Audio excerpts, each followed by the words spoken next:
November 5th, 1945. Camp Adair, Oregon.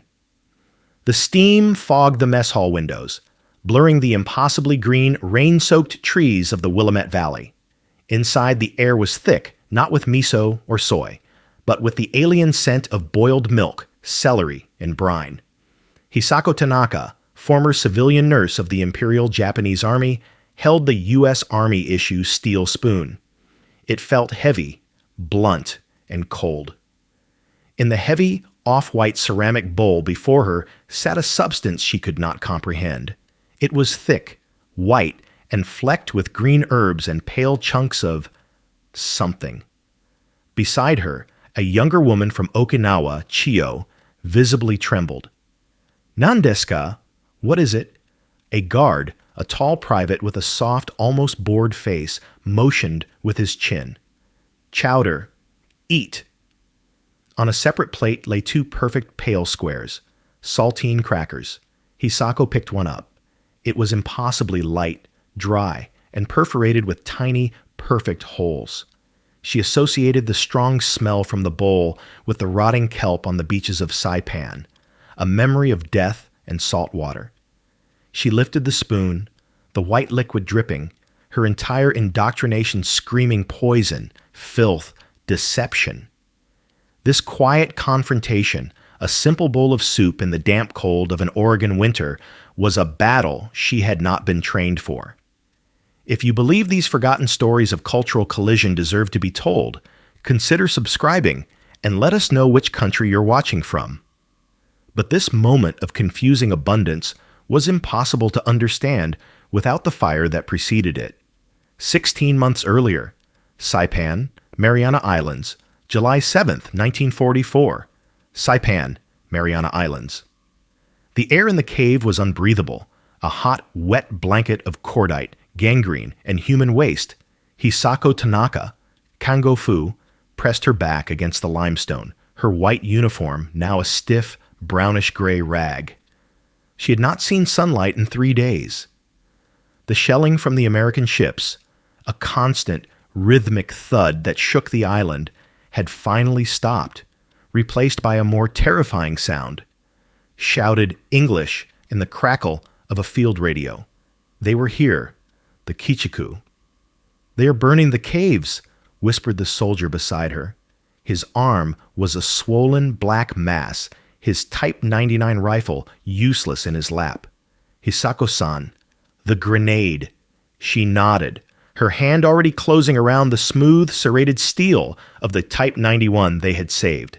This was it, the Gyokusai, the honorable death. Her training manuals had been explicit.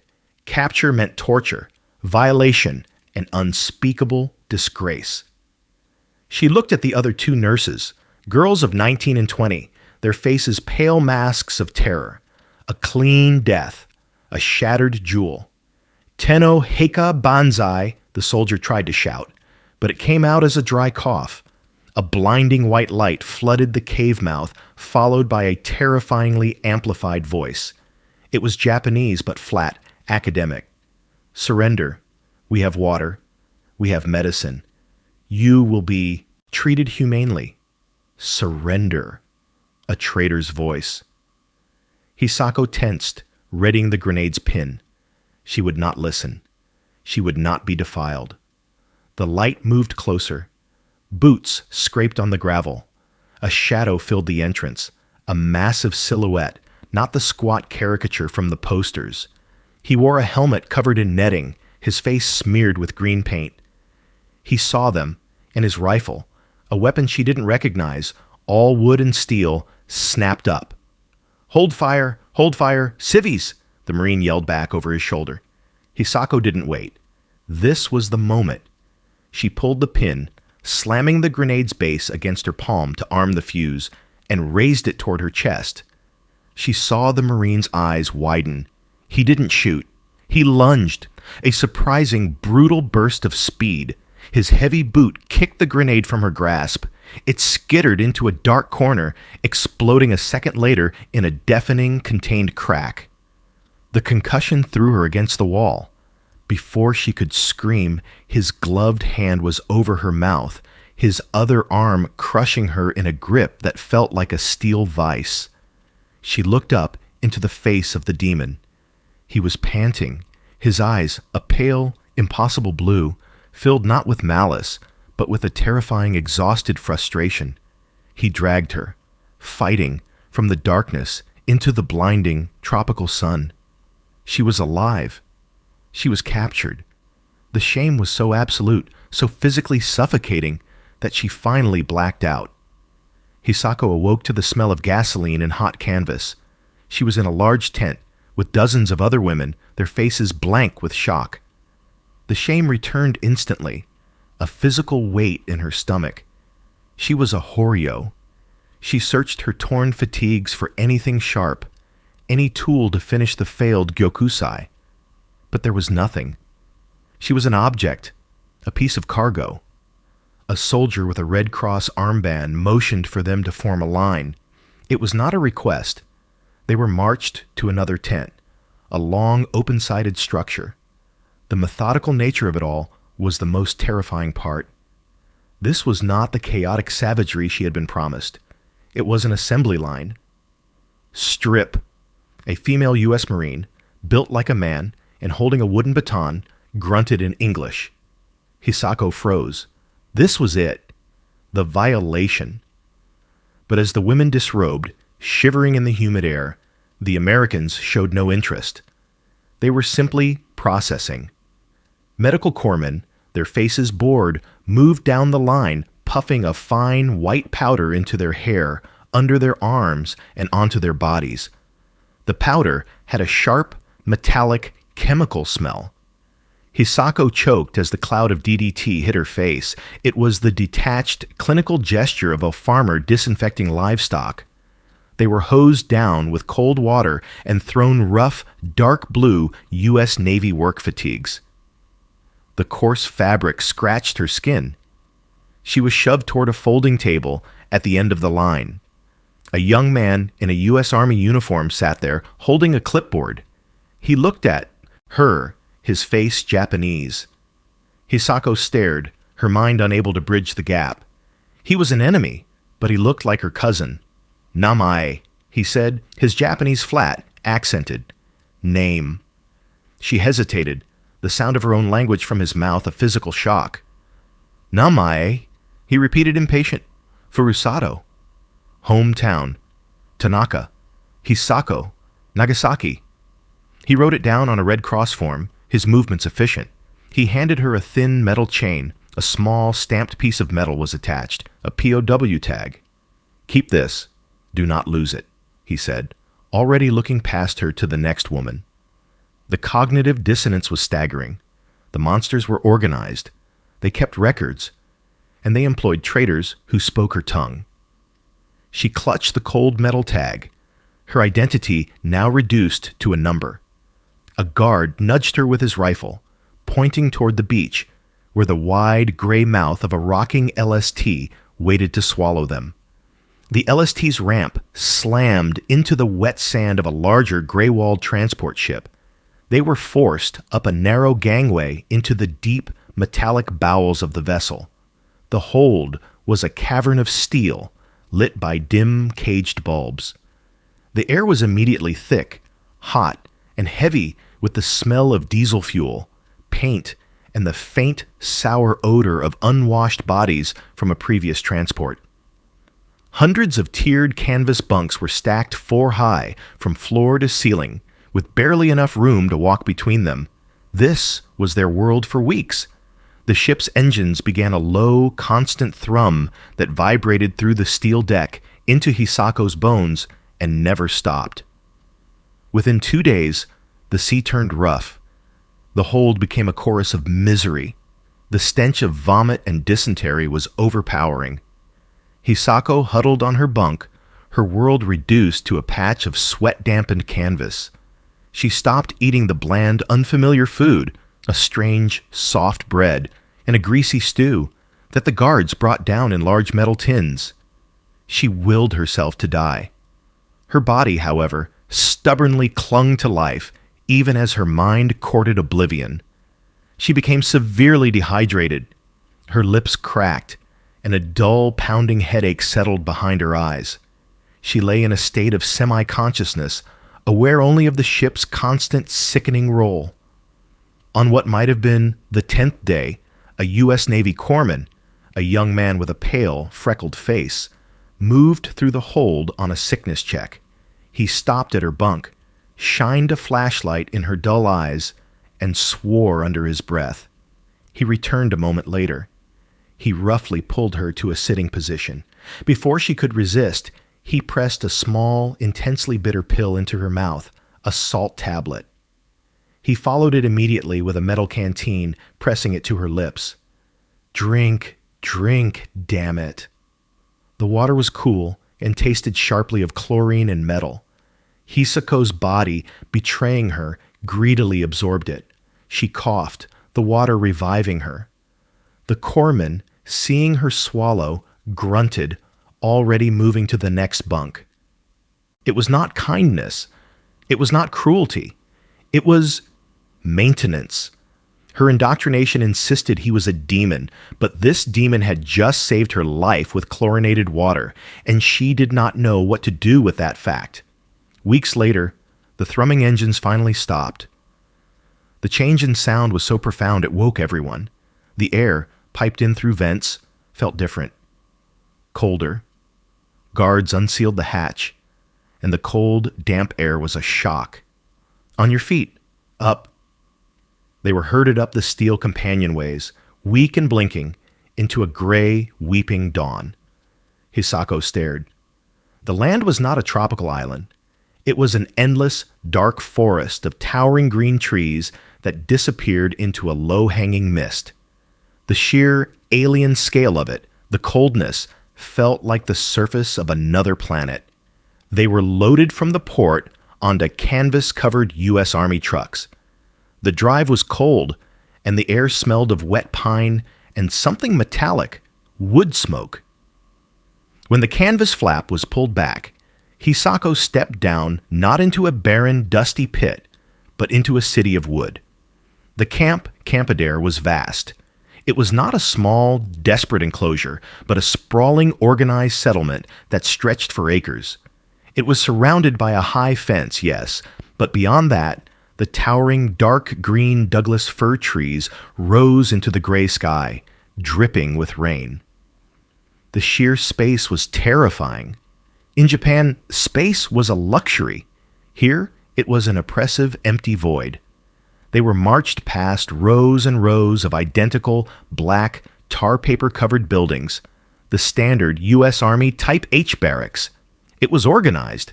It was clean. There was no sign of the chaotic cruelty she had been braced for. She kept waiting for the true barbarism to reveal itself. Then she saw them.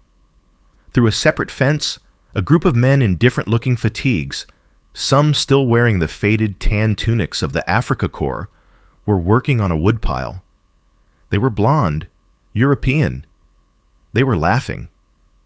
One of them waved, not at her, but at a guard who simply nodded back. In another compound, she could hear men singing in Italian. Hisako's mind stalled. The enemy was not one thing. The enemy was German, and Italian, and Japanese, and they were all kept in this organized green desert in different cages, and the Germans were laughing. This was not a death pit. It was a bureaucracy. The rigid, propaganda-fueled reality she had known was cracking, replaced by a profound, cold disorientation. Their small group of Japanese women was marched to a small, isolated compound at the edge of the camp. The same Nisei interpreter from the processing line was waiting for them, clipboard in hand. "These are your barracks," he said, his tone flat. "You will remain segregated from the male prisoners. Follow all orders. The first rule, you will report for a full medical inspection." They were left in the cold, damp barracks for an hour, long enough for a silent, bitter hierarchy to form. The senior nurse from the Saipan hospital, a woman named Ota-san, had designated herself the leader. Her eyes were hard, judgmental. She watched as Chio, the young Okinawan, accepted a tin cup of water from a guard, her gaze a physical weight of disapproval. "We are Japanese," Oda-san said, her voice a low hiss. "We remember our honor. We do not accept." Hisako sat on her cot, invisible. Cooperating meant shame. Refusing meant dying of thirst. She was trapped between her indoctrination and her biology. A heavy boot scraped the wooden porch. A new American officer entered, taller than the others, with an eagle insignia on his collar, a commandant. He was followed by the Nisei interpreter. "At ease," the commandant said, though none of them were standing. He opened a small, bound booklet. "By order of the United States Army, and in accordance with the provisions of the Geneva Convention of 1929, I am to inform you of your rights and duties as prisoners of war." Hisako stared. "Rights?" The Nisei interpreter began to translate, his voice a monotone drone. "You are entitled to humane treatment. You will not be subject to reprisals. You will be given adequate food, lodging, and clothing." The commandant's voice was dry, legalistic. He was not threatening them. He was reading a manual. He spoke of Red Cross inspections, of the right to send mail, and the mandatory requirement for medical care to prevent the spread of disease. "This camp is run by regulations," the commandant concluded, closing the book. "Obey them, and you will be safe. Disobey, and you will be punished, also according to regulations." He left. The barracks was silent. Hisako's mind was reeling. This was the greatest shock yet. The enemy was not a barbarian who ruled by whim. He was a lawyer who ruled by a book. The concept of prisoner rights was so profoundly alien, so contrary to the Gyokusai code, that it felt like a sophisticated trap. This humane treatment was a more disorienting weapon than a bayonet. The Nisei interpreter pointed directly at Hisako. "You, Tanaka, medical inspection. Now." The rule she had just heard, now enforced. The infirmary was a separate barracks, but it was brightly lit and smelled overpoweringly of alcohol and strong soap. It was the first truly clean place she had been in months. A single American Army doctor sat at a small wooden desk doing paperwork. He was older, with tired eyes and a small, winged caduceus insignia pinned to his collar. Hisako's entire body was rigid with shame. To be examined by a male, an enemy, was the ultimate degradation. She stared at a spot on the floor, bracing for the violation, her mind repeating the Gyokusai code, though it felt hollow now. The Nisei interpreter stood by the door. "He will examine you. Show him any injuries." The doctor looked up, glanced at her, and then sighed, as if she were just another piece of paperwork. "Hands," he said, not to her, but to the interpreter, who relayed the command.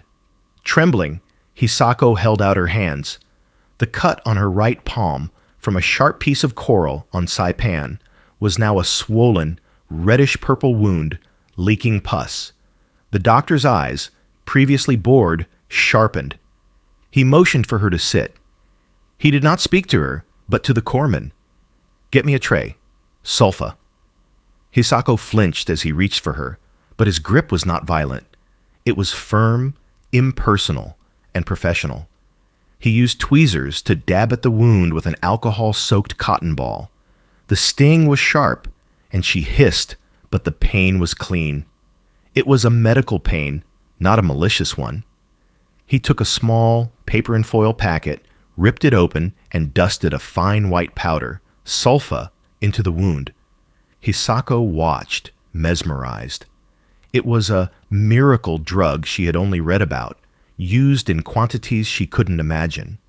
He then wrapped her hand in a clean, white gauze bandage, his movements quick and efficient. He was done. He scribbled a note on her chart and waved her away, already looking at the next file.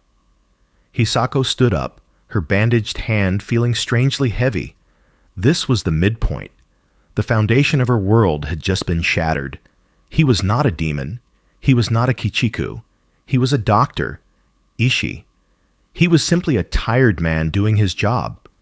This act, this professional, dispassionate healing, was the one thing her propaganda had no answer for.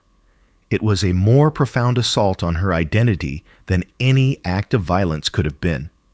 She walked out of the infirmary, returned to her barracks, and, for the first time, she sat down and ate the entire ration of bland camp stew and thick, soft white bread. Her hand healed. The bandage was changed twice, then removed. A thin, pink scar was all that remained. But the wound inside her mind was wide open. Now that she was no longer actively resisting, Hisako saw the camp. Her primary observation was the food. It was not just enough. It was relentless. 3 times a day, a bell rang, and they were served. It was bland, heavy, and completely foreign. Potatoes boiled in their skins, thick stews with unidentifiable meat, canned beans, and always, always, the bread. It was white bread, impossibly soft and perfectly square. It came in endless loaves. With it, they were given small portions of fruit jam, or a salty, orange-colored processed cheese.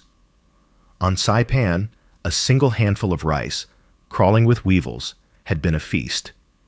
Here, the younger women, like Chio, would pick at their food, complaining about the taste. They were calories, not cuisine, but the sheer volume was an act of power.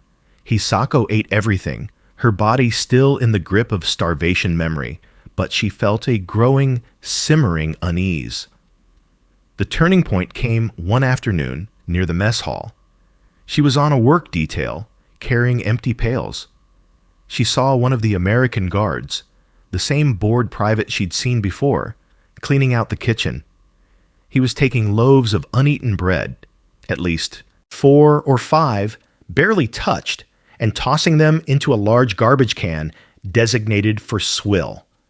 Hisako stopped, frozen. He didn't just throw away crusts. He threw away loaves. He threw away enough food to have kept her unit on Saipan alive for another week. The casualness of the act, the waste, was more violent to her than the Marine who had tackled her. It was an insult to the memory of every soldier who had starved to death, to every nurse who had chewed on leather to survive. A hot, unfamiliar anger rose in her, not at the guard, but at the sheer cosmic unfairness of it. This was the enemy, an enemy who had so much they could simply throw it away. That night, she did not eat her entire ration of bread. She waited until the lights were out, and then she carefully, secretly, wrapped one square of the soft bread in a small cloth and hid it under her thin mattress. She did not know why. She just knew she could not be part of the waste. In late summer, the camp administration decided they were healthy enough to work. The POW labor program was facing shortages, and local farms were desperate for harvesters. One morning, Hisako and a dozen other women were loaded onto the back of an army truck. It was the first time they had left the camp since their arrival. The truck rolled past the gates, and the endless wire fences were replaced by open fields. Hisako stared. The greenness of the Willamette Valley was overwhelming. The truck passed small, tidy wooden houses with painted fences. It was a world of impossible, casual peace. They arrived at a farm. The work was simple. Picking strawberries, their knees sinking into the damp, dark earth. It was harder than any work she had done in the camp, but the open sky felt strangely good. The hostility began when the farmer's wife came out. She stood on her porch, her arms crossed, her face a mask of undisguised hatred. She was not a soldier. She was a civilian. Her gaze was sharper, more personal than any of the guards.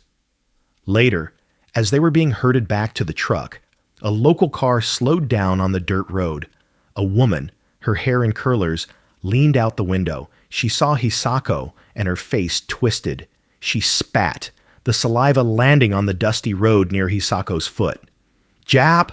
The woman screamed, her voice high and thin. "My boy is in the Pacific. You dirty—" Hisako flinched, bracing for a blow. "Move along, ma'am." Hisako looked up. It was the young, bored guard, the one who wasted the bread. He had his rifle slung, and he wasn't even looking at the woman. He was watching the truck. His voice was flat, mechanical, as if shooing away a stray dog. "Ma'am, go on now." The woman's car sped off, spraying gravel. The guard didn't look at Hisako. He just motioned with his head. "Truck, get on." Hisako climbed into the truck, her hands shaking. A terrible, paradoxical realization settled over her. The enemy soldier, with his rifle and his wasted bread, was her protector. The civilian population, the women who looked like her mother, they were the ones who wanted her dead. She was safer inside the prison wire. The world was not just fractured, it was inverted. The work details stopped. The summer heat gave way to the first chill of an Oregon autumn. A year had passed since her capture. Hisako's entire existence had shrunk to the repetitive, dull routine of the camp. The bell, the food, the roll call, the hoarded bread under her mattress. Her only remaining hope, a fragile thread, was the Red Cross mail system. She had filled out a form, months ago, with her family's address in Nagasaki. She waited for a letter that never came. Then, one day in mid-August, the camp's atmosphere changed. The guards were talking excitedly. The radios in the administration building were turned up loud. There was a sense of finality in the air, a tension Hisako could not decipher. The next morning, the commandant himself, along with the Nisei interpreter, assembled all the Japanese women in the small compound. His face was not angry, just formal. "The war is over," the interpreter said, his voice flat, translating the commandant's official statement. On August 15th, His Majesty the Emperor announced the unconditional surrender of Japan. A few of the women collapsed, weeping. Ota-san, the militant nurse, stared at the commandant and spat, "Lies! Propaganda!" The commandant ignored her. He continued, and the interpreter relayed. The surrender follows the use of a new weapon. On August 6th, a bomb was dropped on the city of Hiroshima. On August 9th, a second bomb was dropped on the city of... The interpreter paused, looking at his notes. He looked up, his eyes finding Hisako's. On the city of Nagasaki. Hisako heard the name, but her mind refused to accept it. Nagasaki. Her home, the Urakami Cathedral. The hospital where she had trained. Her parents, her little sister. The city is destroyed, the interpreter finished, his voice faltering for the first time. The world went silent. The other women's cries faded. Hisako stood, unmoving, staring at the wet gravel. It was not grief. It was an absence, a void. Her home was gone. Her family was gone. Her past was radioactive dust. And she, Hisako Tanaka, the Horyo, the traitor who had failed to die on Saipan, was standing here, alive, safe, well-fed, with a clean bandage on her hand and a piece of stolen bread under her cot. The shame of her survival was absolute. It was a physical weight that crushed her. She turned, walked back to her bunk, and lay down, facing the wooden wall, a ghost in a green, rainy desert. August bled into September, then a cold, wet October. The war was over, but they were not. They remained in the camp, a logistical problem, forgotten by the world. For Hisako, this was a fitting punishment. She moved through the camp routines like an automaton. She had lost the will to even consider suicide. She was simply hollow. The other women left her alone, respecting the black void of her grief. Nagasaki. The name was a scar she traced every morning in the cold. The Oregon winter set in, not with the clean white snow of her homeland, but with a relentless, bone-chilling damp. A constant gray rain turned the compound into a sea of mud. The smell of wet wool and wood smoke was constant. She was always cold. This, she thought, was her penance, to be cold, alive, and intact, while her family had been vaporized by a sun on earth. She sat on her cot, staring at the grain of the wooden wall, a piece of her hoarded stale bread in her hand. She had not eaten in a day. "Hisako-san?" She did not turn. It was Chiyo, the young Okinawan. The girl had been quiet, but her grief was different. Less for a home, more for a future. Chiyo stepped in front of her, holding something in her small, chapped hand. "For you," Chiyo whispered. She held out her hand. In her palm sat a small, intricately carved bird, no bigger than Hisako's thumb. It was made from a piece of scrap firewood, the knife work careful, the wings half spread. It was a piece of camp art, a thing of simple, useless beauty. Hisako stared at the wooden bird. It was a gesture, a human gesture. It was not a ration, not an order, not a medical procedure. It was just a gift. Chiyo, who had also lost everything, had spent hours sitting in the cold, carving this piece of wood for her. Hisako slowly, mechanically, lifted her hand and took the bird. Her fingers closed around the rough wood. It was the first thing she had chosen to hold in months. A single hot tear, a tear of profound, unbearable confusion, traced a path through the grime on her cheek. It was a tiny spark. She was not just a Horyo. She was not just a survivor. She was Hisaku-san, and someone had seen her. The human connection from Chiyo's gift had made her present again. She was no longer just a ghost, which was why the scene in the mess hall 2 weeks later felt so jarring. It was November 5th, 1945. The steam fogged the windows, blurring the rain-soaked trees. The camp administration, in a gesture of post-war something, had allowed a local church group to provide a special meal. The women of the group, smelling of soap and wet wool, bustled about, serving the food with a forced, pitying brightness. Then the bowl was placed in front of Hisako. It was the scene from her first, terrified moments in this place, but now recontextualized by 16 months of history. She saw the heavy, off-white ceramic bowl, the thick white substance flecked with green, the two perfect pale saltine crackers on the side. The smell hit her. It was the alien scent of boiled milk, celery, and brine. She no longer associated it with poison, but it still brought a sharp, visceral memory of the rotting kelp on the beaches of Saipan. Death. Beside her, Chiyo trembled. "Nandeska? What is it?" The board guard, the same one, watched from the door. "Chowder. Eat." This was the final test, to accept this. This kindness felt like the ultimate betrayal, the final surrender. It was an acceptance of her family's annihilation by a people who could also offer this bizarre, rich, white soup. She picked up the heavy steel spoon. She looked at the small wooden bird from Chiyo, which she now kept in her pocket. She had accepted that human gesture. She could accept this one. She dipped the spoon in. The third spoonful broke her. It was not poison. It was creamy. It was potatoes and onion and small, tender chunks of clam. It was warm. It was the most nourishing, gentle, and profoundly decadent thing she had tasted in 2 years.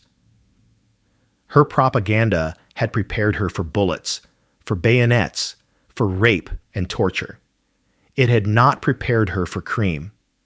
It had no defense against the mundane, sensory proof of a people who could invent and give away a food this gentle.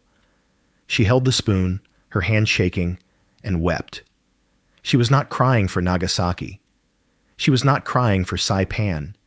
She was crying for the profound, irreversible confusion of being alive and warm and full while the world she knew was ashes. Spring, 1946. The thrum of the ship's engine was the same, but the journey was reversed. Hisako stood on the deck of another American LST, but this time she was not a Horyo. She was a repatriate. She clutched a small bundle of possessions, a new set of clothes, the wooden bird from Chio, and one other item. The ship docked at the rebuilt, temporary piers of Nagasaki. The city, she remembered, was gone. The rolling green hills were still there, but the valley between them was a flat, reddish-brown expanse of scar tissue. The air smelled of dust and the sea. She walked. She did not know where her family's home had been. The streets were gone. The landmarks erased. She just walked toward the Hypo Center, toward the Urakami Valley. She passed the skeletal remains of the Urakami Cathedral, its stone walls open to the sky. This was the landscape of her guilt, the place she was supposed to have died. She stopped. There was nothing left to identify her home. She was a stranger in a graveyard. She sat on the rubble, the dust of her city coating her new shoes. She opened her bundle. She looked at the carved bird, then took out the other item. It was a single saltine cracker, saved from that day in the mess hall. It was stale, hard, and perfectly preserved. She held it in her palm. This was her impurity.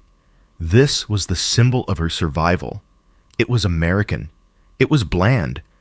It was the taste of her profound confusion, the proof that the enemy was not a demon, but just a person who made crackers and creamy soup. She did not die like a jewel, shattered for the emperor. She had lived like a weed, stubbornly clinging to life. She accepted it.